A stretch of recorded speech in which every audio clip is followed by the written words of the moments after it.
여러분 안녕하세요. 저는 나이 40대의 사연에 푹 빠져서 모든 사연을 섭렵하고 제 이야기도 한번 풀어볼까 싶어 기웃거리고 있는 여자입니다. 제가 진짜 기가 막힌 사연을 하나 가지고 있는데요. 여기 계신 사연자분들의 이야기와 크게 다를 거 없는 막장이라 한번 풀어볼까 합니다. 저는 살면서 저한테 이런 일이 일어날 거라고는 꿈에도 생각하지 못했어요. 왜냐하면 제가 결혼한 사람이, 그러니까 제 남편이 말이죠. 저랑 무려 30년 지기 친구였거든요. 모든 걸 다 아는 사이라고 해도 과언이 아닐 만큼 서로의 과거를 속속들이 알고 있는 사람이었어요. 제가 한 동네에서만 30년을 살았던 사람입니다. 무리하게 대출을 받아 손수 주택을 짓고 사셨던 우리 부모님.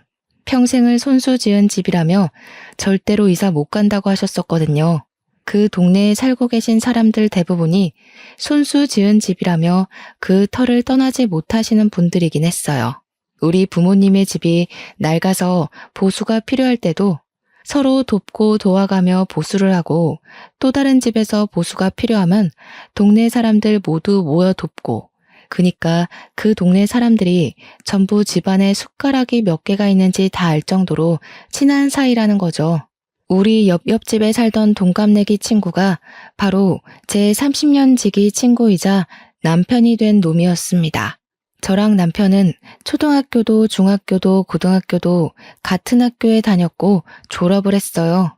모든 졸업사진마다 남편의 얼굴이 떡하니 찍혀 있는 걸 보면 얼마나 어이가 없는지 모릅니다. 물론 대학에 가서야 드디어 갈라지긴 했지만 그게 저희의 사랑이 싹트게 된 계기이기도 합니다. 매일같이 등교하고 하교하고 학원까지도 같이 다니다가 20살 되자마자 갑자기 서로 다른 곳을 향해 가니까 마음이 이상하더라고요.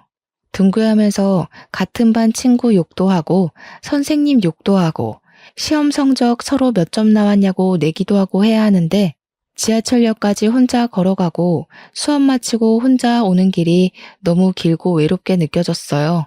근데 그 마음을 제 남편도 똑같이 느꼈다는 거예요. 자꾸 머릿속에 제가 둥둥 떠다녀서 미친 줄 알았다고. 그래서 군대로 도망을 간 거예요, 이 바보가. 근데 군대에 가니까 서로에 대한 생각이 더욱 절실하게 나는 거죠. 결국 제가 못 참고 군대 면회를 갔다가 그날 서로의 마음을 털어놓고 이야기를 하게 되었습니다. 제가 그때 참았더라면 이 기가 막힌 일도 겪지 않았을 텐데, 아무튼 남편이 군인임에도 불구하고 연애를 시작했고요. 저는 바보같이 그 꽃다운 시절을 군대 간 남자 기다리느라 허비해야 했습니다. 대학 시절에 이 남자 저 남자 만나보고 클럽 같은 데도 다니고 즐겼어야 했는데 코가 확 깨이는 바람에 아주 수도승처럼 지냈죠. 친구들이 어차피 군대 가는데 클럽 가도 모른다고 꼬실 때도 무슨 열려문이라도 세울 것처럼 굴었으니까요.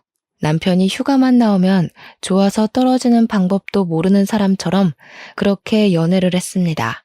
같은 학교 출신인 친구들이 저랑 남편이 연애한다고 하니까 너네는 이미 부부 아니냐고 농담을 할 정도였어요. 그만큼 오래 알았고 또 연애 감정이 전혀 생기지 않을 것 같은 사람들이었다는 거죠. 서로에 대해 모르는 게 없다는 건 장점이자 단점이었습니다. 가끔은 쉬고 싶은 날도 있는데 아무것도 할 거 없으면서 밖에 왜 안 나오냐고 닥달하는 남편에게 욕을 쏴주고 싶기도 했고요. 생리통이 심해서 집에서 쉬고 있으면 말없이 문고리에 초콜릿이랑 사탕 같은 걸 걸어두고 갈 때는 뽀뽀를 해주고 싶었죠. 불같으면서도 평온한, 오래된 것 같으면서도 신선한 연애를 쭉 이어갔습니다. 저희가 대학을 졸업하고 취업 준비를 할 때 서로의 이력서를 봐주고 고쳐주고 모의 면접도 서로 준비해주고 했어요.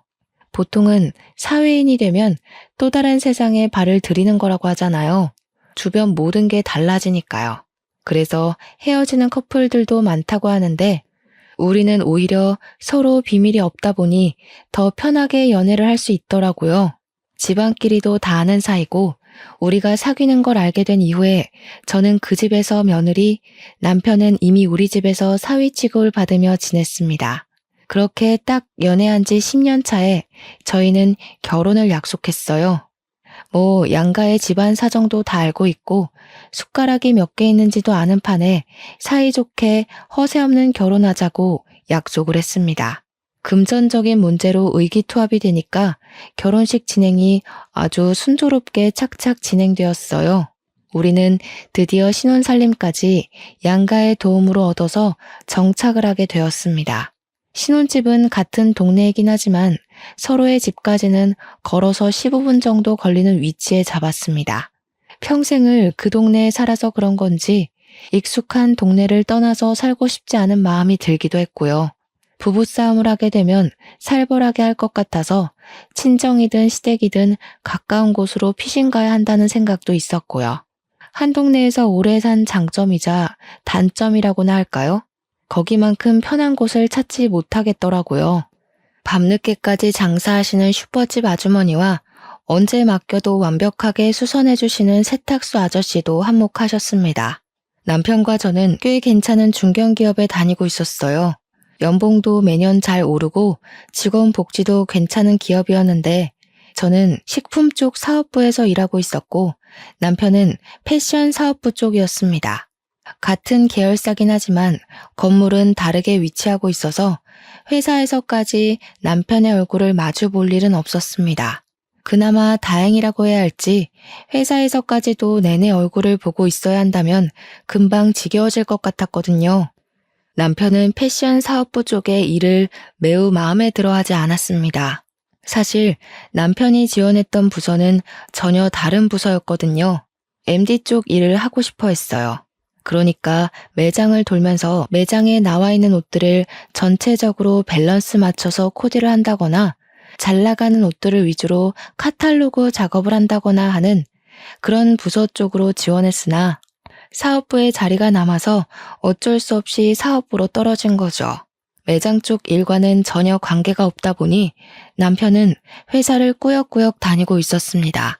저랑 결혼하고 나서도 계속 일이 재미가 없다는 말만 반복했고 어느 순간부터는 이직을 할까 사업을 할까 하면서 허튼 소리를 하더군요.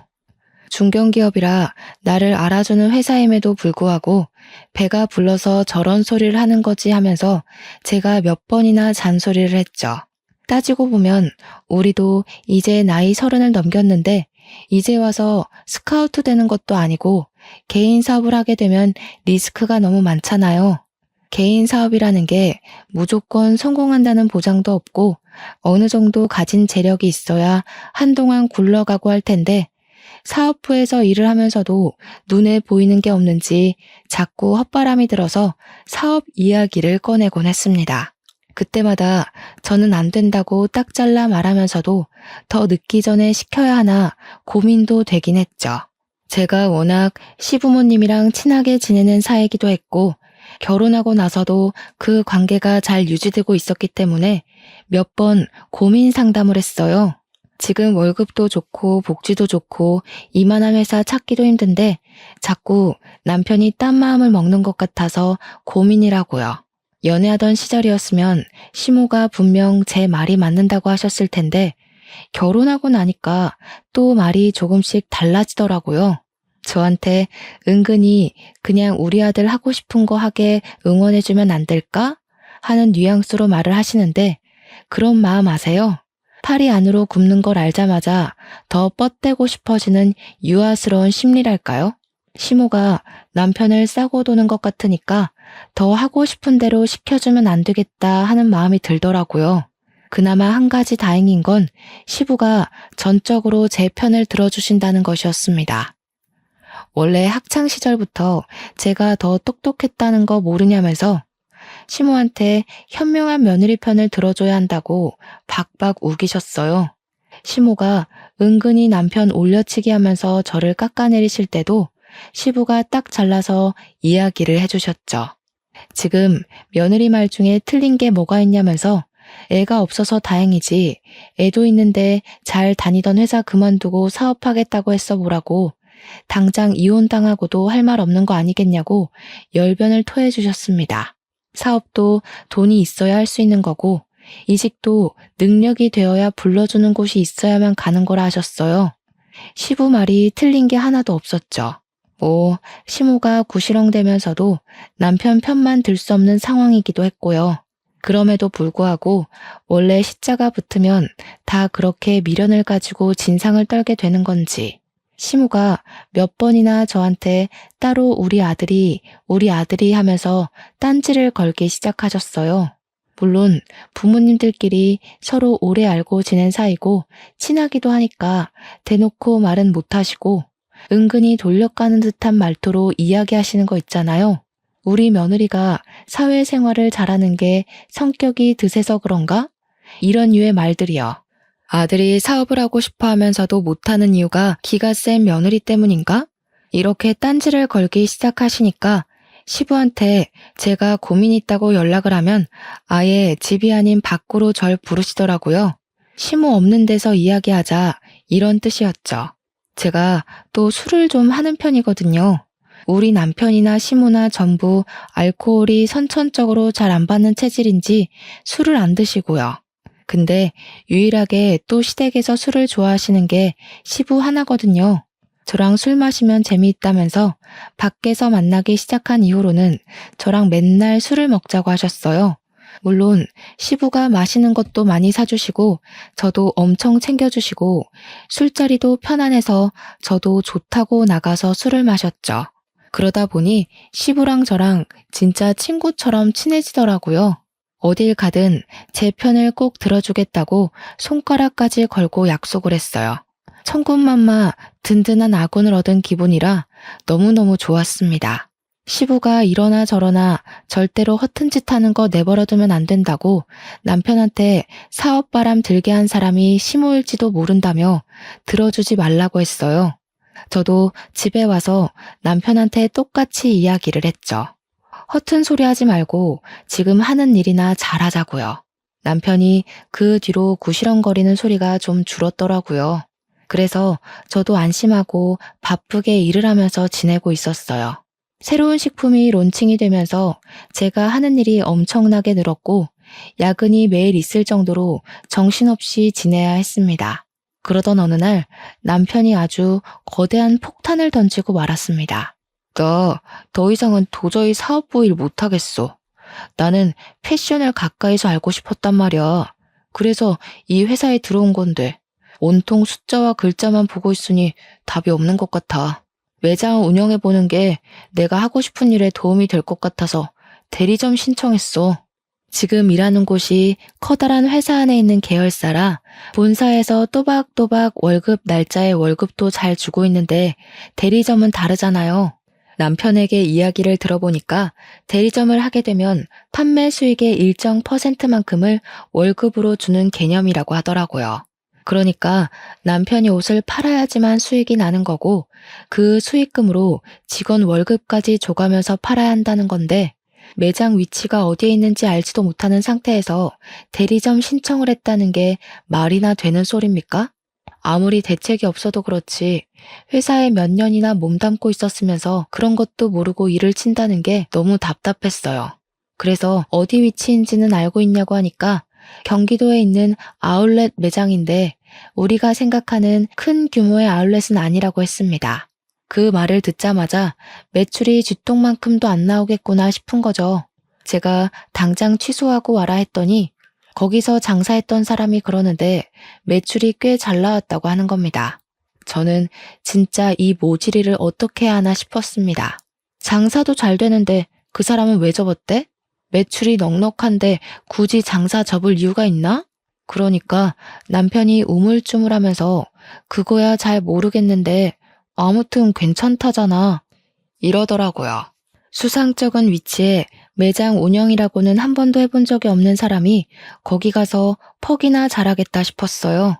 그래서 절대 안 된다고 대리점 하겠다는 거 취소하고 다시 생각해보라고 했더니 남편이 그제야 이미 사표를 던지고 나왔다는 겁니다. 대리점 신청도 다 끝났고 가게 보증금만 내면 그 자리에 들어가기로 했다는 거예요. 제가 얼마나 가슴이 터질 듯이 화가 났는지 이해가 가세요? 당연히 그 대화는 부부싸움으로 번지게 되었습니다. 어떻게 한마디 상의도 없이 그런 일을 벌일 수 있냐고 제가 고래고래 소리를 질렀죠. 남편은 제가 소리를 질렀다는 것에 꽂혀서 막 뭐라고 했어요. 어떻게 남편이 하겠다는 일마다 부정적으로 볼 수 있냐? 소리는 왜 지르냐 하는데 이렇게 혼자 독단적으로 처리할 거면 결혼은 왜 했나 싶고 너무 열이 뻗치더라고요. 남편한테 솔직하게 이야기를 했죠. 너 자리 잡으려면 못해도 몇 년은 걸릴 거 아니냐고요. 그러니까 남편이 옷만 잘 팔면 됐지 자리 잡는 게 뭐 오래 걸리겠냐고 빠르면 한 달 안에도 할 수 있는 거 아니네요. 저는 남편에게 그 사업체가 돌아가는 시스템도 모르면서 다짜고짜 대리점을 내면 누가 도와줄 거냐고 너 잘할 수 있냐고 따졌어요. 그러니까 뭐 자기가 패션 쪽 일을 한 게 몇 년인데 그것도 모르겠냐고 으름장을 두더라고요. 지금 하던 일도 패션 쪽 일인 걸 알면 잠자코 잘 붙어나 있지 꼭 이런 식으로 사고를 치죠. 판매하는 거랑 사업부 일은 완전히 다른 거다. 사무직이랑 서비스직이 어떻게 같을 수 있냐고 했더니 대꾸 안 하더라고요. 씩씩거리면서 자기 오늘 기분 나빠서 시댁 가서 자고 오겠다고 나가버렸어요. 저는 혼자 남은 집에서 이 사태를 어찌 해결해야 하는가 고민을 하고 있었는데 시부한테 연락이 왔습니다. 술 한잔 하자고 하시길래 마음껏 취해보려고 술을 마시고 속 시원하게 털어놓았어요. 생각이 없어도 너무 없는 것 같다고 어떻게 상의도 없이 그런 일을 할 수 있냐고 하니까 시부가 되려 미안하다며 보증금은 시부가 내주시겠대요. 그래서 에라 모르겠다, 될 대로 되라 하고 손 놓기로 했습니다. 당연히 제가 결심해야 할 일은 남편이 자리를 잡기 전까지 애를 가지지 않겠다는 것이었습니다. 하지만 세상 일이 제 마음대로 될 리가 없죠. 그렇게 다짐한 지 4개월이 막 지났을 무렵 제가 글쎄 임신을 떡하니 하고 말았습니다. 물론 양가에서는 무슨 잔치라도 벌일 것처럼 난리를 떨면서 좋아하셨습니다.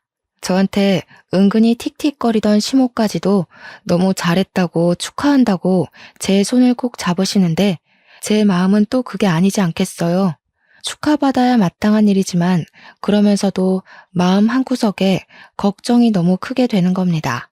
우리 아이한테 아직까지도 미안한 일이에요, 그게.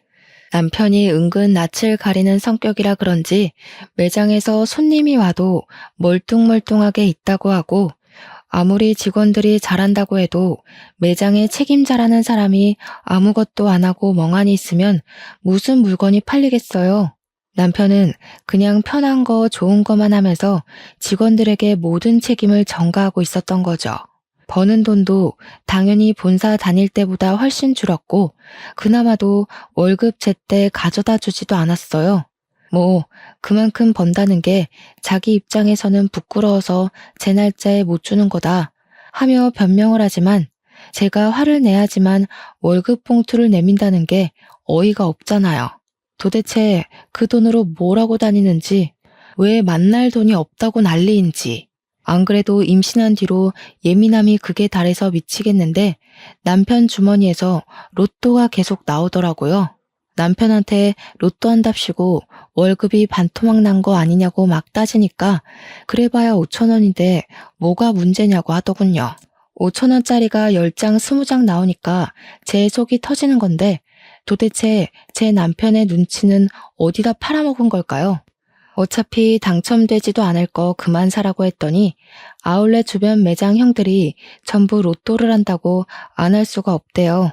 그나마 다행인 건 그 형들은 로또도 하고 스포츠 토토도 하고 그러는데 자기는 스포츠는 잘 몰라서 로또만 하는 거래요. 제 눈빛이 얼마나 경멸스러웠을지는 안 봐도 비디오였죠. 로또 용지 보니까 숫자도 제 맘대로 적혀 있길래 남편한테 번호 정해서 돌리는 거냐고 물어보니 자동이래요. 자동으로 해야 그나마 5,000원씩 잡힐 때가 있다면서 이를 드러내고 웃는데 도대체 누가 5,000원 벌겠다고 로또를 하나요? 제 남편이지만 참으로 모자란 놈이 아닐 수 없습니다. 그러더니 저한테도 로또를 사다 주겠다고 운을 떼더군요. 저는 번호를 고심해서 6개 골랐고 앞으로는 이 번호로만 로또를 사다 달라고 했더니 저보고 돈 낭비래요. 진정한 로또는 자동이다 어쩐다 하면서 핀잔을 주는데 지 주머니에서 나온 로또들 보면 답 나오죠. 누가 돈 낭비를 하고 있는 건지 참나. 시간은 계속 흐르고 남편이 벌어오는 돈은 쥐꼬리보다 조금 나은 형편이었고요. 저는 애를 어찌 키워야 하나 정말 막막함에 어쩔 줄 몰라 하고 있었습니다. 육아휴직을 내는 순간부터 우리 세 식구의 생활비를 어떻게 감당해야 할지 고민이 되었어요. 임신해서 먹고 싶은 것도 다 먹고 하고 싶은 것도 다 하고 휴식도 취하고 여유를 누려야 하는데 제 머릿속은 온통 부정적인 생각만 가득했습니다. 오죽하면 사람들이 임신한 이후부터 사람이 더 시커매진 것 같다고 혹시 우울증이라도 온 거 아니냐고 걱정할 정도였어요. 회사 사람들도 이 정도면 육아휴직 모르고 차라리 일을 하는 게 더 낫겠다고 농담을 던지기도 했고요. 철없는 남편이랑 살아본 적 없는 사람들이라 제 고충을 모를 것 같아 입을 열 수도 없었습니다.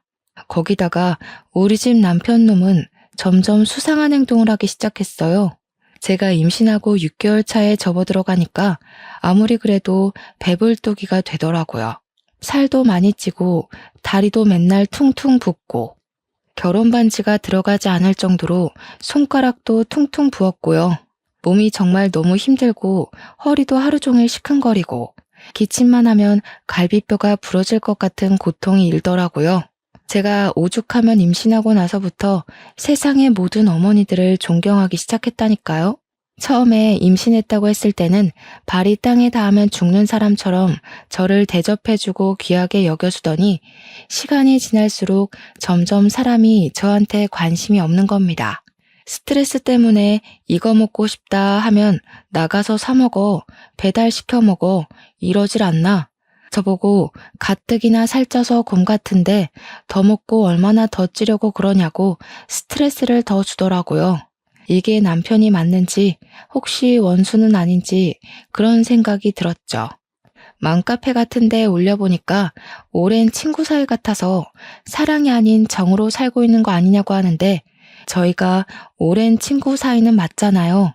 이 사람이 정말 이제 더 이상 나를 사랑하지 않는 건 아닐까 하는 생각이 들었습니다. 그런데 더더 의심 가고 수상한 행동은 말이죠. 저에게는 세상 무관심한 사람이 행색은 엄청 번지르르하게 하고 다닌다는 거였어요.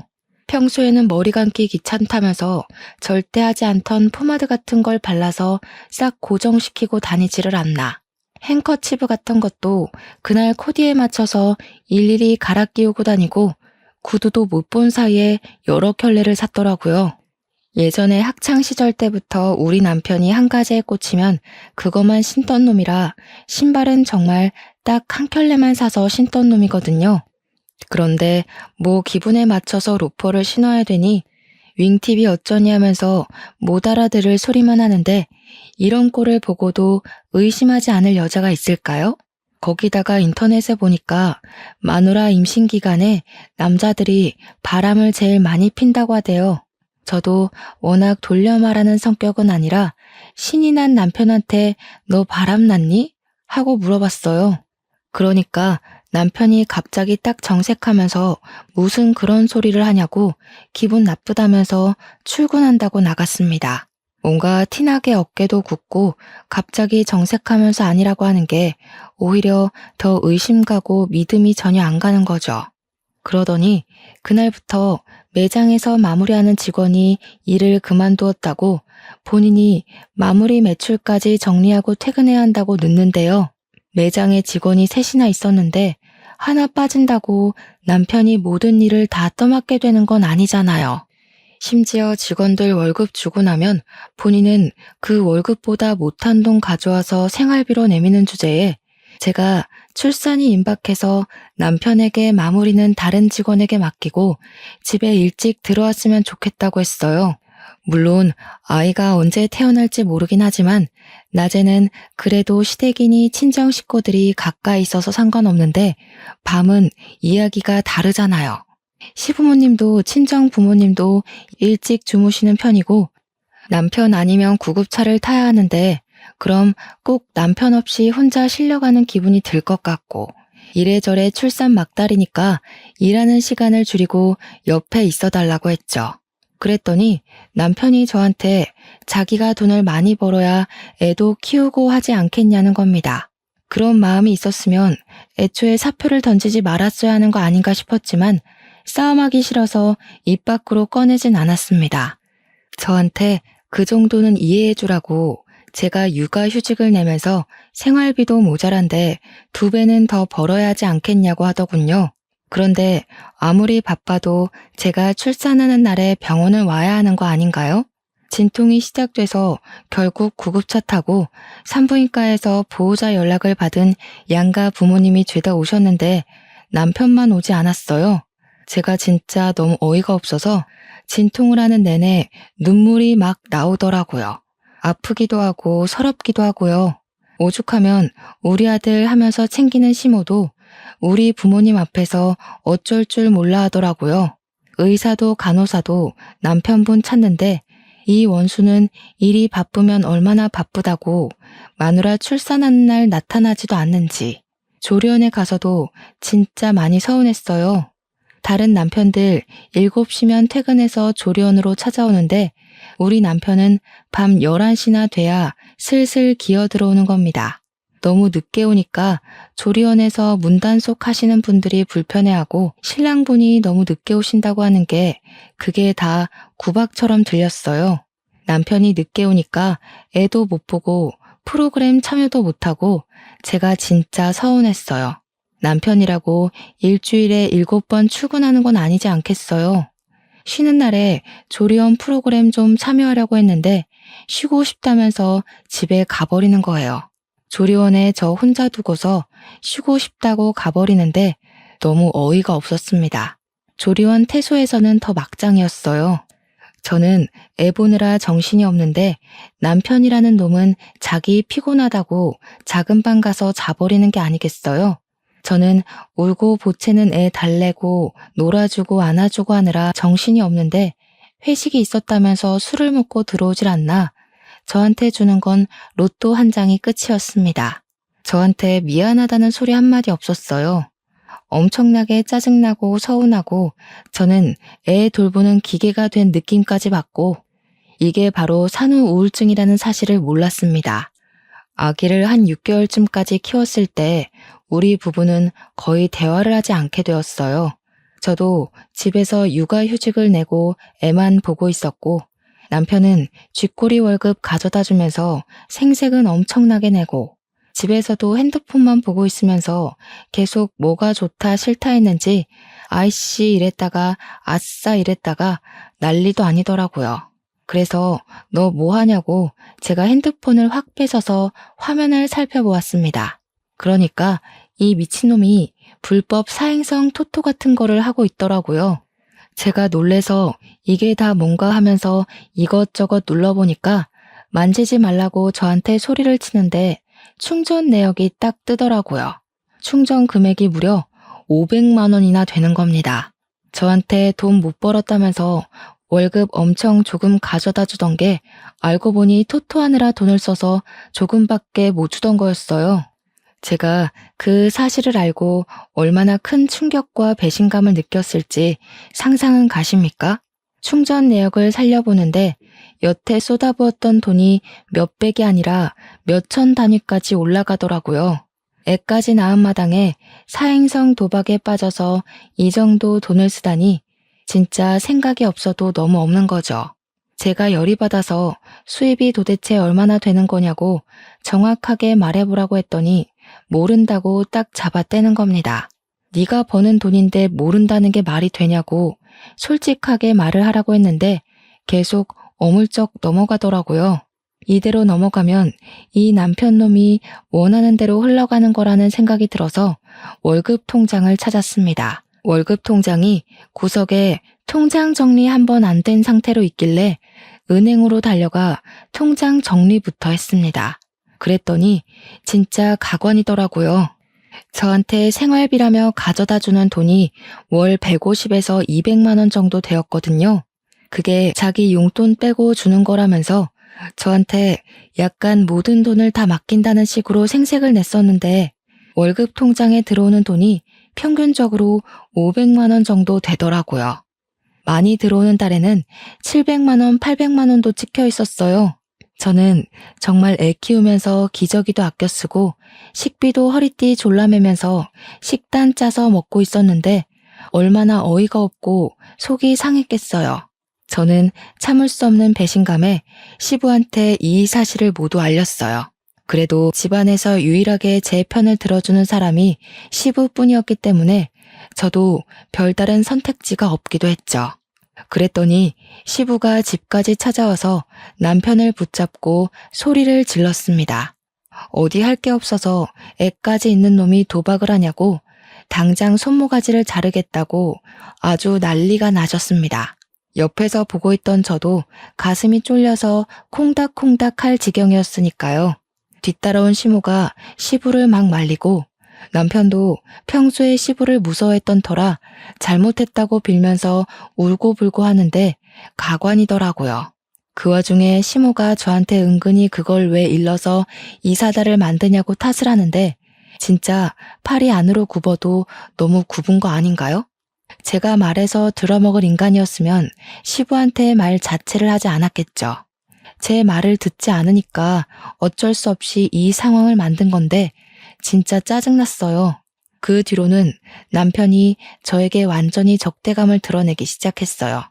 부부 사이가 원활하지도 않았고 사행성 토토를 제가 시부에게 알린 이후로 저희의 감정의 골은 더욱 깊어질 수밖에 없었죠. 제가 무슨 말만 하면 틱틱거리면서 저를 깔보고 무시하기 시작했어요. 여자가 복직해봐야 돈을 벌면 얼마나 벌고 승진을 하면 얼마나 하겠냐면서 자기가 벌어온 월급으로 살아야 할 건데 왜 그런 걸 시댁에 가서 일러냐 이런 거죠. 제가 눈이라도 치켜뜨면 또 시부한테 가서 이럴 거냐고 비아냥거리는데 저희가 또 30년 지기 친구잖아요. 서로 말이 곱게 나가질 않는 거죠. 거기다가 활용점정으로 남편이 술 먹고 들어온 것도 열이 받는데 옷에 여자 화장품까지 묻혀온 거예요. 제가 이걸 그냥 참아줘야 할까요? 제 성격에 절대로 참아줄 수 없었죠. 그래서 남편이 술에 취해 자는 사이 한쪽 눈썹을 완전히 밀어버렸습니다. 아침에 일어나서 식겁을 하면서 저한테 야, 미쳤냐? 하면서 달려드는데 저도 옷에 묻은 화장품 보여주면서 네가 더 미친 거 아니냐고 했죠. 나도 호스트바에 가서 한번 질펀하게 놀아볼까? 하면서 소리 지르니까 씩씩거리면서 한쪽 눈썹 손으로 가리고 출근하더라고요. 퇴근할 때 보니까 눈썹이 곱게 그려져 있길래 누가 그려줬냐고 화를 내니 매장 여직원이 그려줬대요. 이 눈썹을 하고 어떻게 손님을 받고 일을 하겠냐면서요. 그렇게 서로 으르렁거리며 지내다가 아기가 돌쯤 됐을 때 돌잔치 준비를 하다 보니 그날 입을 우리 아기 옷이 없더라고요.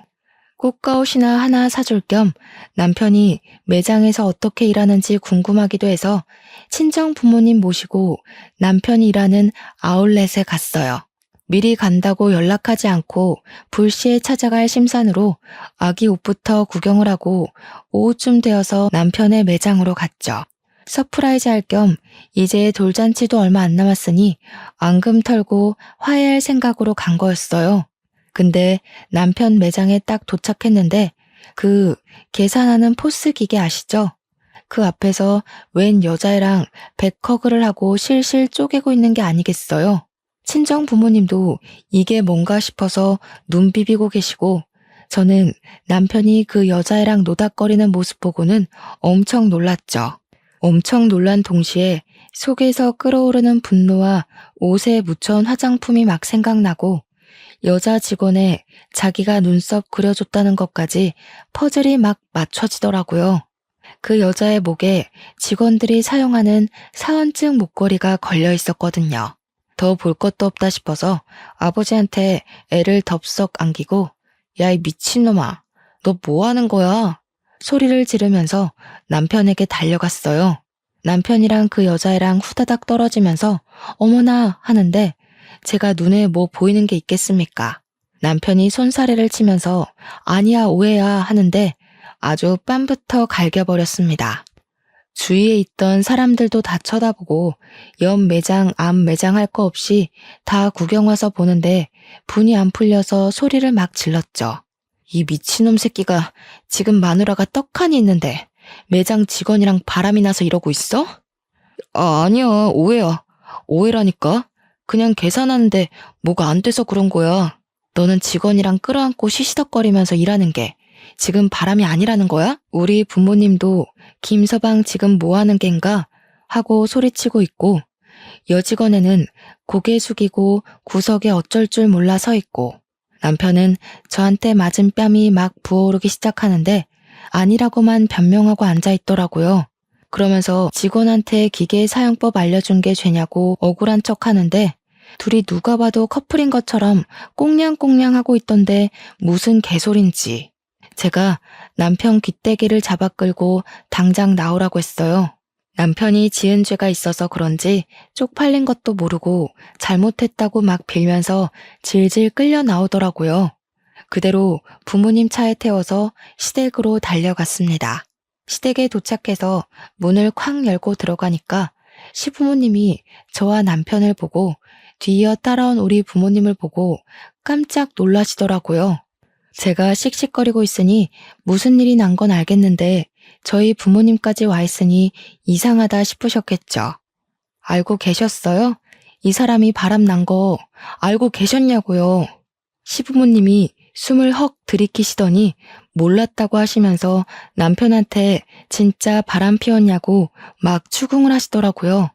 남편이 아무 소리도 못하고 죄송합니다, 잘못했어요 하는데 우리 부모님은 김서방이 그럴 줄 몰랐다고 가슴을 쾅쾅 치시며 분노하시고 있고요.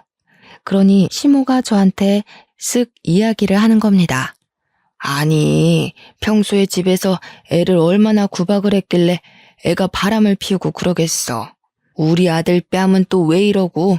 네가 때린 거니? 애 얼굴을 무식하게 왜 때리고 그래 정말? 저는 당연히 할 말을 잃었죠. 바람 피운 게 누군데 제 탓을 한단 말입니까? 평소에 제 편만 들던 시부는 아이가 떡하니 저희 부모님 품에 있는데 담배만 뻑뻑 피워대시고요. 세상에 너무나도 실망스럽더라고요. 아니, 얘기 들어보니까 우리 애가 오해라고 하는구먼 뭘. 바람 피운 것도 아니라는데 애를 때리긴 왜 때려? 내가 이거 그냥은 못 넘어가. 이혼해 너네. 시모가 되려 큰 소리를 치니까 기가 막혔죠. 남자가 사회생활하다 보면 한 번쯤 실수도 하고 그런 거 아니겠습니까? 어차피 지금 며느라가 복직도 못할 텐데 그냥 눈 딱 한 번 감고 넘어갑시다. 결정적일 때 팔이 안으로 굽는 걸 경험하게 된 거죠. 그래서 제가 그 여자 불러보라고 했더니 남편이 걔는 어려서 아무것도 모르는 애라고 하더라고요. 지금 누가 누구 앞에서 그 여자 편을 든답니까? 나랑 이혼하는 건 둘째치고 걔 이야기도 들어보자고 당장 데려오라고 난리법석을 떨었습니다. 그랬더니 남편이 그 여자애는 죽어도 못 부른다고 차라리 이혼을 하재요.